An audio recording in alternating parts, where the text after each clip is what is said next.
RTC bus అంటే పేదల ప్రగతి చక్రాలని సర్కారోళ్ళు ఓ దిక్కు మస్తు గొప్పలు చెప్పుకుంటున్నారు. కానీ గీడ మాత్రం ప్రగతి చక్రాల బండి పబ్లిక్ నెట్ల తిప్పలు పెట్టుకుంటున్నదో చూడుండ్రి.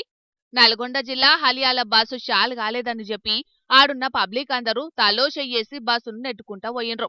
మరి సర్కారోళ్ళు బస్సుల మెయింటెనెన్స్ ను చక్కగా చేస్తున్నారో లేకపోతే కాలం చేసిన బస్సులను ఊళ్ళ పొంటి తిప్పుతున్నారో తెలియదు గాని ఊళ్ళకొచ్చినాక బస్సు షాల్ కాక మొరాయించే వరకు గీ తిరగ తిప్పలు పడ్డరట దాంట్లో పోయే ప్రయాణికులు. ఇగి ముచ్చట ఇట్లుంటే అటు మనుషుల పానాలను కాపాడే అంబులెన్స్ పరిస్థితి చూడుంటే ఎట్లున్నదో. ఇగో రోడ్డు మీద పండ్ల బండిని గదా తీసుకుపోయినట్టే అంబులెన్స్ ను ఎట్లా తీసుకుపోతున్నారో చూడుండ్రి. నిజామాబాద్ జిల్లా డిచ్పల్లి కాడ అంబులెన్స్ కి ఏమైందో ఏందో తెలియదు గాని ఉన్నట్టుండి రోడ్డు మీద ఆగిపోయిందట. ఇగాన్లున్న డ్రైవర్ ఎంత తిప్పలు పడ్డా అసలుకే షాలు కాలేదట. ఇగిది చూసి ఆడున్నోళ్ళందరూ మస్తు పరషనైనరట.